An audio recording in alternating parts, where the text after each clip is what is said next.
தீப்பொறி கிடைத்தாலும் பூமிக்கு ஒளியூட்டுவேன். சிறு நெல்மணி அளவு தானியம் கிடைத்தாலும் அதையே விலைமாக்கி நிலமக்கள் பசி கொட்டுவேன் என்கின்ற எனது ஆசான் பொன்னடியாரின் வைர வரிகளோடு உன் கைகளை நீயும் ஒளியாக்கு, உலகை அழகு சிலையாக்கு, நிலவை கடந்த தேசம் தொடு, ஒளியை இந்திய வேகமெடு என்கின்ற நான் படித்த நம்பிக்கை வரிகளோடு நான் எதையும் சாதிக்க வல்லவன் என்னும் தன்னம்பிக்கையோடு இருங்கள். அவ்வாறு நீங்கள் உறுதியோடு இருந்தால் பாம்பின் விஷம் கூட சக்தியற்றதாகிவிடும் என்றார் விவேகானந்தர். அந்த வைர வரிகளோடு இன்றைய நூல் வெளியீட்டு நிகழ்வு உள்ளிட்ட முப்பெரும் விழாவிற்கு வருகை புரிந்துள்ள உங்கள் அனைவருக்கும் உங்களின் கரவொலியின் வழியே உங்களின் பாதங்களுக்கு வணக்கங்களையும் வாழ்த்துக்களையும் முதற்கண் பதிவிறக்கம் செய்கின்றேன். என்னிடமிருந்து எல்லாவற்றையும் எடுத்துக் கொள்ளுங்கள், வாழ்க்கையில் நான் வெற்றி பெற எனது தன்னம்பிக்கை மட்டும் போதும் என்றார் நெப்போலியன். அந்த நெப்போலியனின் வார்த்தைக்கு வாழ்வு உதாரணமாக இருக்கக்கூடிய நமது அழகர்சாமிக்கு முழுமையான ஒரு கரவொலி எழுப்பி நமது அன்பினையும் ஆதரவையும் தெரிவிப்போம். எளிமையின் சிகரமாம் அழகர்சாமிக்கு நமது வாழ்த்துக்கள். அன்பின் நம்பிக்கை வைப்போம், அது துயரில் கொண்டு போய் விட்டாலும் பரவாயில்லை, இதய கதவுகளை மட்டும் மூட வேண்டாம் என்றார் ரவீந்திரநாத் தாகூர். கொரோனா காலத்தில் கூட இடைவிடாமல் தடைபடாமல் தனது தமிழ் பணியையும் இலக்கிய மனதோடு இணைந்த மனிதநேய பணியையும் செய்து கொண்டே இருக்கக்கூடிய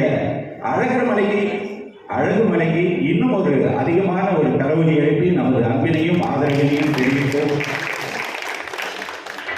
ஆறுதல் சொல்ல தோழி இருந்தால் அழுவதில் கூட சுகம் உண்டு, தூக்கி நிறுத்த தோழன் இருந்தால் விழுவதில் கூட சுகம் உண்டு. இந்த நூலினை நான் முதலில் பரிந்துரை செய்தது மணிமேகலை பிரசுரத்திற்கு ரவி தமிழ்வாணன் ஐயா அவர்களிடமே சேர்ப்பித்து மோகன் மேலாளர் அவர்கள் இதற்காக நிறைய முயற்சிகளை மேற்கொண்டு அந்த தமிழ் படுத்துதலில் சில தடைகள், அந்த மேன்ஸ்கிரிப்ட் கொஞ்சம் புரியல, ஒரு 5-6 மாதம் முயற்சி பண்ணி ஒரு பாதி நூல் வெளியிட்ட நிலையில் ஒரு மாற்று ஏற்பாடு செய்து இந்த நூலினை வெளியிட வேண்டும் என நானும் அவரும் ஆய்வு செய்த போது கிடைத்த முப்பரிமாணம் தான் இந்த மோகன். அவருக்கு முழுமையான ஒரு கரவொலி எழுப்புங்கள். ஏன்னா இந்த எழுத்தை ஒவ்வொரு பகுதியில் கிட்டத்தட்ட ஒரு 6 நாள் அவர் குறுக்கு ஒவ்வொரு செய்தி அனுப்பிட்டு இருக்காரு. அத்தனை நெருங்கேற்றம், அத்தனை அழகு. அவருக்கும் நமது அன்பினையும் ஆதரவையும் தெரிவிப்போம். மரம் சும்மா இருந்தாலும் காற்று விடுவதாக இல்லை, மனம் சும்மா இருந்தாலும் காதல் விடுவதாக இல்லை. இந்த நிகழ்வை ரசனையோடு அவ்வப்போது அப்டேட் செய்து இருக்கக்கூடிய நம்மளுடைய சேதுராமனை அவர்களுக்கு கூட நாம் முழுமையான ஒரு அன்பினை தெரிவிப்போம். மலையை பார்த்து மலைத்து விடாதே, அந்த மலையின் மீது ஏறுகின்றால் அதுவும் உனது காலுக்கு அடியில் தான் என்றார் அப்துல் கலாம். அந்த அப்துல் கலாமின் வலிமைமிகு வார்த்தைக்கு முயற்சி முருகேசனார் எனக்கு தெரிந்த நடந்த நிகழ்கால உதாரணம் என்றால் மிக இல்லை. அவருக்கு ஒரு முழுமையான ஒரு கரவொலி, அந்த நிகழ்வை மேம்படுத்தக்கூடிய ஆற்றல் மிகுந்தவர் இந்த அவையில் வீட்டிருக்கின்றார். அடுத்ததாக புன்னகை மன்னன், எங்கள் அனைவருக்கும் சகோதரனாக இருக்கக்கூடிய சிவரமேஷ் இந்த அவையில் அமர்ந்திருக்கும் அழகை பார்க்கும்போது கம்பீரமாக இருக்கிறது. அவர் நன்றாக பேசும்போது அவர்கள் இணையர் கண்ணீர் ஆனந்தமினி வருவதும், அவர் நன்றாக பேசும்போது இவர் கண்ணில் ஆனந்த கண்ணீர் வருவதும் நான் பார்த்த அன்பின் ரகசியங்கள். அவர்களுக்காக ஒரு உற்சாக கரவொலி எழுப்புங்கள். திருமதி மீனா அவர்கள் எங்களுடைய தமிழ் அமைப்பில் தொடர்பு கொண்டவர்கள். அவர்கள் இந்த நிகழ்வுக்கு வந்ததும் மிகவும் பெருமிதம்.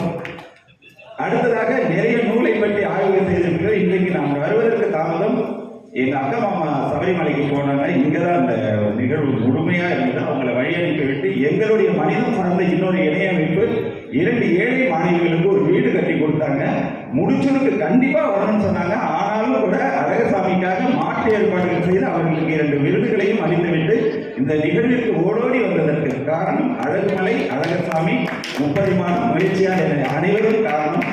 அந்த வகையில் அனைவருக்கும் ஒரு சொல்லி இது நீங்கள் கவிதை நூல் அவருடைய நூலை பற்றியெல்லாம் நீங்கள் விரிவாக பேசலாம், பார்க்கலாம், படிக்கலாம். ஆனால் நீங்கள் படிக்க வேண்டியது அழகர்சாமி எனும் நூலினை தான்.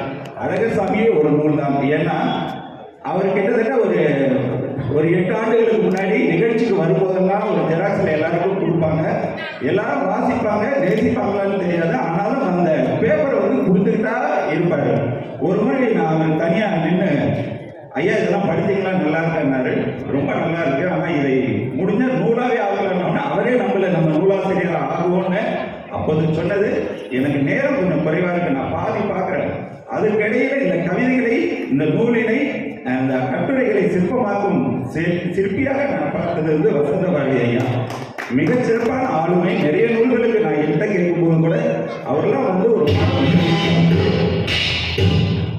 அவர் வந்து இதை செதுக்கும்போது நல்லா இருக்கும் அப்படின்னு சொல்லி அவர் ஒரு ஷேப் பண்ணி கொடுத்தாரு. அதுக்கப்புறம் நாங்கள் கவியோடியா பதிப்பகத்தில் கொடுத்து 6 தலைப்புகள் தேர்வு செய்து கடைசியாக தேர்வு செய்த தலைப்பு வெளிச்ச தீபங்கள். 4 அட்டைப்படங்கள் தேர்வு செய்து கடைசியாக செய்தது அந்த அட்டைப்படம்.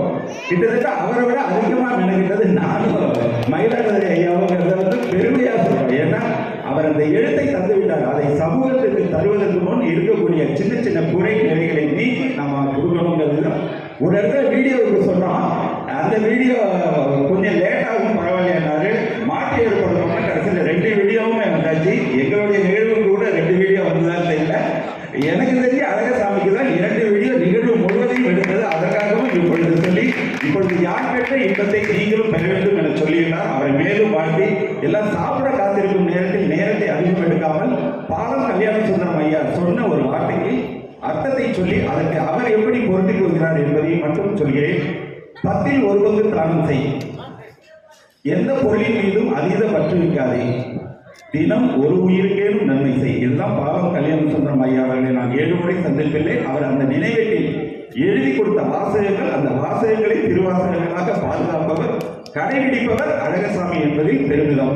ஏன்னா விளிம்பு நிலையில் இருக்கக்கூடியவர்கள் விளிம்பு நிலை மக்களை பற்றி எத்தனை பேர் யோசிப்பாங்கன்னு தெரியாது. அவர் பெரிய பொருளாதாரத்தில் மேம்பட்ட நிலை இல்லை.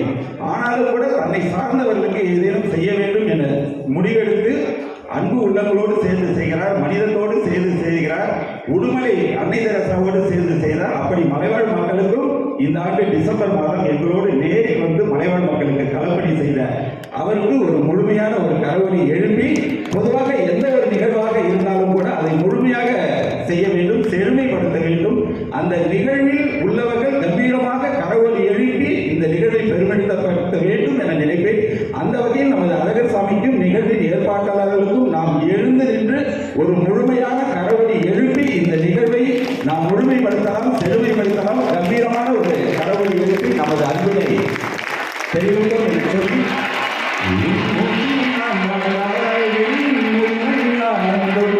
நீ இன்னொரு பிறவி என்னை பெற்றால் இன்னும் ஆனந்தம். மழை கொட்டும் மாதத்தில் உன் வெப்பம் ஆனந்தம். என் காது வரைக்கும் கம்பளி போற்றும் கருணை ஆனந்தம். சொந்தம் ஓர் ஆனந்தம், பந்தம் பேரானந்தம். பெண்ணே உன் விழியாம் பிறகெல்லாம் கண்ணீரும் ஆனந்தம் ஆனந்தம். பச்சை கிளிகள் தோளோடு பாட்டு புலியோ மணியோடு பூலோகம் ஆனந்தத்தின் எல்லை. இந்த பூமிக்கு கல்வி சொந்தம் இல்லை.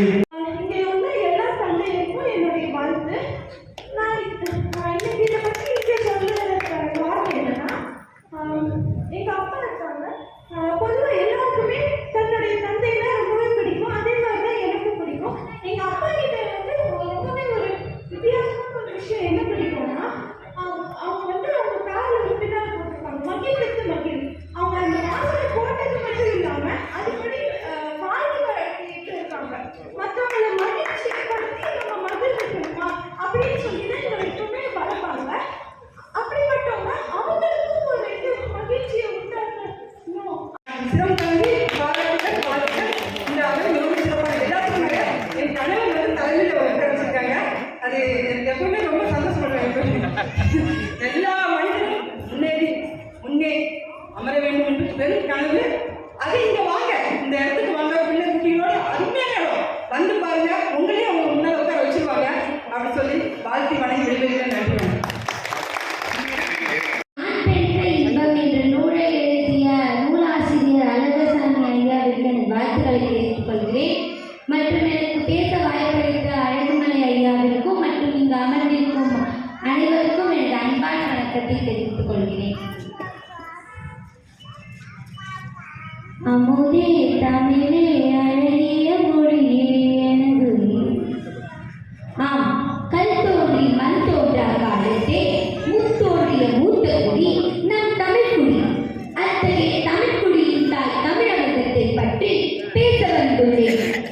தமிழகத்தே ஆட்கள் நடுவிலே பல கூடிய சபையிலே அருள் பெற்று அவரை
என் அமுத தமிழில் வார்த்தைகளை கொட்டுவேன். வாணியற்ற மொழி என்று கூறினால் என் தாய்மொழி நீதானே. ஒரு பானை சோற்றிற்கு ஒரு சோறு பதம் என்பது போல தமிழின் உயிரெழுத்துக்களை ஒரு மனிதனின் வாழ்வியல் முழுவதையும் வழிநடத்திவிடும். ஆவுக்கு அடுத்து ஆவருவதே அரசனும் ஆட்டியாகலாம் என்பதை அறிகிறார். ஈவுக்கு அடுத்து ஈவருவதையே இருப்பவன் ஈய வேண்டும் என இயம்பினர். ஊவுக்கு அடுத்து ஊவருவதையே உழைப்பே ஊக்கம் என உணர்த்தினர். ஏவுக்கு அடுத்து ஏவருவதையே எதையும் ஏன் என்று சிந்தித்து பார்த்தார். ஐ மட்டும் எதோடு சேராமல் தனித்திருப்பது ஏன்? ஐ என்பது நான் என்ற அகம்பாவம் இருந்தால் தனிமைப்படுத்தப்படுவாய் என்பதனை உணர்த்த. ஓவுக்கு அடுத்து ஓவருவதையே ஒற்றுமையே ஓங்கும் என்பதனை உணர்த்த. இதுவே தமிழமுதம் அல்லவா? என் அன்னை மொழியே தமிழமுதே உந்தன் பெருமையை பாவலரேடு பெருச்சித்திரனால் சிறப்பாக பாடியுள்ளார். அன்னை மொழியே அழகான செந்தமிழே முன்னைக்கு முன்னை முடிந்த நடுவழியே கன்னிக்குமரி கடல் கொண்டு நாட்டிலேயே மன்னி அரசிருந்த மண்ணுலக பேரரசே பெண்ணன் மகளே திருக்குறளே மாண்புகளே இன்னரும் பாப்பத்தே என் தொகையே நற்கணக்கே மண்ணும் சிறந்தே மணிமே கலைவடிவே முன்னும் நினைவால் முடித்தான வாழ்த்துவமே. எந்தன் தமிழ் தொன்மை முன்மை நுண்மை திண்மை எண்மை ஒன்மை இனிமை தன்மை இளமை வளமை தாய்மை தூய்மை மூன்மை செம்மை இயன்மை இயன்மை என 16 செவ்விய தன்மைகளை கொண்டது. கல்விச்சூழலில் 6 வயதில் பள்ளிக்கு சென்று அருந்தமிழை அள்ளிப்பருகி சுகமாய் அன்னை மடியில் தஞ்சமாகி அன்பினாலே வளர்ந்தனர். இப்ப இருக்கிற கல்விச்சூழல்ல 3 வயதில் பள்ளிக்கு சென்று மூளை நோக்க கல்வி பயின்று மூத்தோர் ஆதரவும் இல்லாமல் மூளையிலே கிடைக்கின்றனர். நாளைய கல்விச்சூழல்ல கற்பத்திலேயே கல்வி பயின்று கணினி மூலம் தேர்வு பெற்று வளர்ந்தபின் காசை மட்டும் சேர்த்திருப்பர், உயிர் காத்தவரை மறந்திருப்பர் என்ற சாபத்தை வரமாக்கி என்ற எனது நூலில் 19 ஆண்டுகளுக்கு முன்பு எழுதிய கவிதையை உங்களோடு பகிர்ந்து கொள்ளும் பெருமிதத்தோடு நிறைவு செய்கின்றேன். எனக்கான வாய்ப்பு. நன்றியும் வணக்கமும் ஜெயிக்கிறேன். தனிப்பெரும் கருணை எல்லா உயிர்களும் என்பொற்று வாழ வேண்டும் என்று சொன்ன ஒரே மகான் வள்ளல் பெருமான். அந்த வழியிலே நீங்கள் எல்லாம் கூட ஒவ்வொரு நாளும் பிடித்தவர்கள் பிடிக்காதவர்கள் என்று சொல்வதற்கு யாருமே இல்லை. மனம் சரியாகிவிட்டால் மற்றவையெல்லாம் சரியாகிவிடும். அதனால இன்றைய SPAN அறக்கட்டளை முப்பெரும் விழா என்பது இதுக்கு முன்னாடி ஒரு 11 வருடங்களாக நான் இந்த திருவிக்கா பயிலரங்கத்தை தொடர்ந்து செயல்பட்டு கொண்டிருக்கின்றேன். ஆனால் NSA அறக்கட்டளை முப்பெரும் விழா என்பது இதுதான் முதலிலே இங்கே தொடங்கப்பட்டது. இது சாதாரண தொடக்கமில்லை. மரங்களிலே சிறந்த மரம் ஆலமரம். ஆலமரத்துக்கு எத்தனை 1000 ஆண்டுகள் வாழும் என்பதே ஒன்று யாரும் ஆராய்ச்சி செய்யவில்லை. அதுபோல இந்த ஆலமரத்தின் அடியிலே நம் அழகன்சாமி ஒரு கவிதை எழுதி இப்போது அது துளிர்ந்து கிளைகளாய் முற்றிவிட்டது. இது ஒரு கிளையோடு நிற்காத ஆலமரத்துக்கு ஏராளமான கிளைகள் உண்டு. வேண்டுமென்றால் அடையாண்டு ஒரு ஆலமரம் இருக்கிறது, நீங்க பார்த்து தெரிந்து கொள்ளுங்க. அதுபோல் அழகர்சாமி ஐயாவை பற்றி நான் ரொம்ப நெகிழ்ந்து போகிற விஷயம் என்ன, நானே மாற்றிக்கிட்ட ஒரு விஷயத்தை நான் சொல்ல போகிறேன். அதுக்கு முன்னாடி நான் அப்படி இருந்தேன். என்னன்னா, அரங்கத்துக்கு நான் வந்த புதுசு ஒரு சண்டே 11 மணிக்கு இருக்கும். ஐயா வந்து திடீர்னு வந்தார். திருவண்ணாமலை கிரிவலம் போனோமான்னு கேட்டார். இல்லைங்க, நான் பர்வத மலை வந்து போகிறேன், நீங்கள் வேணா அங்கே வரீங்களான்னு. எங்கே போனா என்ன, நான் வரேன் அப்படின்ட்டு வந்துட்டேன். வந்துட்டு 2 பேரும் பயணம் போகிறோம் பஸ்ஸில் போயிட்டு ரிட்டர்ன் வரும்போது நான் வந்து பேசுகிறேன். என்னென்னா, நம்ம அரங்கத்தில் உள்ள நிகழ்வுகளை பற்றி எல்லாரும் பற்றியும், சார் இவங்க இப்படி பண்ணுறாங்க, அவங்க இப்படி பண்ணுறாங்க, நீங்கள் என்னென்ன ஏதாச்சும் வரும் இவர்கிட்ட இருந்து நான் எதிர்பார்த்து நான் பேசுகிறேன். ஒரு விஷயமும் அவர் எதிர்மறையாக பேசவே இல்லை யாரை பற்றியும். மாபெரும் சபைதனில் நீர் நடந்தால் உமக்கு மாலைகள் விழ வேண்டும்.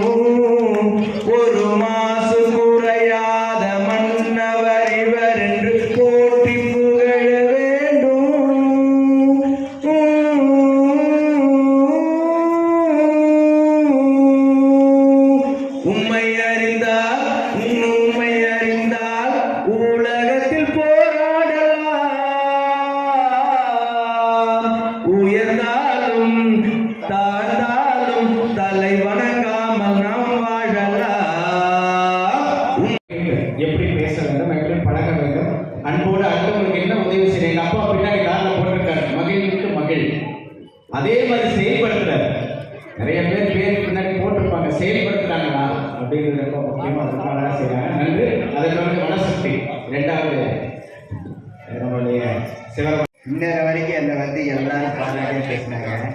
இந்த புத்தகத்தை நான் எழுதினது உள்ளதான் இல்லைன்னு நான் சொல்ல முடியாது, மறுக்க முடியாது. ஆனால் நல்ல ஒரு சிந்தனைகள்லாம் நான் எழுதிக்கிறேன். எடுத்து நான் கொடுத்தது ஒன்று தான். ஆனால் அதை புத்தகமாக பெரும் முயற்சி பண்ணது முப்பரிமாண மோகன் ஐயாவும் அழகு ஐயாவும் 2 பேரும் சேர்ந்து நல்ல முயற்சி பண்ணாங்க. இந்த 2 பேர் முயற்சினால தான் நான் புத்தகத்தை வெளியிட முடிஞ்சது. இதுக்கு ஒரு உதாரணம் சொல்ல போனால், நம்ம இந்தியாவிலேருந்து ஒரு பொருள் தயாரித்து என்ன பண்ணுறாங்க, வெளிநாட்டுக்கு ஏற்றுமதி பண்ணுறாங்க. அந்த வெளிநாட்டில் ஏற்றுமதி பண்ணக்கூடிய பொருளை என்ன பண்ணுறாங்க, தரம் கூட்டுறன்னு சொல்லி வேற ஏதோ பண்ணிடுறாங்க. வேற ஏதோ பண்ணி நம்ம நாட்டுக்கு கொண்டு வர்றாங்க. நம்ம நாட்டு பொருளையே இன்னொரு நாட்டில் கொடுத்து அந்த பொருளை நம்ம வாங்கி நம்ம தயார் பண்ண பொருள் 10 ரூபாய் நம்ம 15 ரூபாய்க்கு கொடுத்து 20 ரூபாய்க்கு வாங்கி 40 ரூபாய்க்கு நம்ம விற்கிறோம். அப்படிப்பட்டதான் இப்போ நான் நினச்சிருக்கேன். ஏன்னா நான் இப்போ புத்தகம் எழுதுனதால தான். ஆனால் இந்த 2 பேருக்கு சேர்த்து தான் இந்த புத்தகத்தை ஒரு முழுமையாக கொண்டு வந்தாங்க. இவங்க 2 பேருக்கு நான் நன்றியை சொல்லிக்கிறேன். அதே நேரத்தில் இந்த விழாவுக்கு இத்தனை பேர் வந்திருந்து நான் முடிந்த அழைப்புக்கு எந்த ஒரு மருத்துவம் சொல்லாமல் இத்தனை பேர் வந்ததுக்கு உங்கள் எல்லாருடைய பணிந்து நான் நன்றி சொல்லிக்கிறேன். நன்றி, வணக்கம். எல்லாருக்கும் கொண்டு சேர்க்கக்கூடிய பணி அவர் குடும்பத்தார் மிக சிறப்பாக செஞ்சிருக்காங்க. அவருடைய மருமகள் எல்லாருக்கும் அழைப்பு கொடுத்து எல்லாரும் கலந்துக்கணும், ஒரு குடும்ப விழாவாக இருக்க வேண்டும் என்ற ஒரு அர்ப்பணிப்போடு செஞ்சாங்க. ஒரு நிறைவு. ஒரு மனிதன் என்பது சின்ன குழந்தையா பிறக்கிறோம், வளரும் போது அறிவை கற்றுக்கொள்கிறோம், நிறைய படிக்கிறோம், அதன் பிறகு குடும்பத்தோடு பயணிக்கிறோம், பேரம் பேசி எடுக்கிறோம், அதன் பின்பு ஒரு நூல் வெளியிடும் என்பது ஒரு சரித்திரம். இப்போ கணக்கில் கந்தசாமி இருக்காரு, பல நூல்களை மிக எளிமையாக எழுதி வெளியிட்டுவார். இயற்கையாகவே அவருக்கு இறைவன் கொடுத்த ஒரு மரம். அதுபோல அழகர்சாமி அவர்கள் தன்னுடைய சிந்தனையின் வாயிலாக நல்ல ஒரு நூல்களை எழுதி 2வது நூலாக வெளியிட்டிருக்கிறார். அதை வாங்கியிருக்க அனைத்து நல்ல உள்ளங்களை நன்றி பாராட்டுகிறோம். தற்போது நிறைவாக நன்றி உரைக்கு வந்திருக்கின்றோம். அருமை காத்து பொறுமை காத்து அனைத்து நல்ல உள்ளங்களை நன்றி பாராட்டுகின்றோம். இல்லைம்மா, எனக்கு வேண்டாம்மா, எனக்கு வேண்டாம்.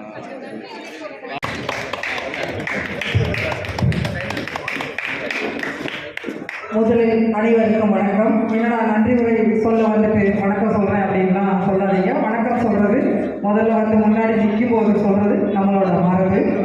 முப்பது விழாவில் என்னை நன்றிகளிட அழைத்துள்ள எனது அன்பு சகோதரர் திரு அழகுமலை அவர்களுக்கு முதல்ல வணக்கத்தை தெரிவித்துக் கொள்வேன்.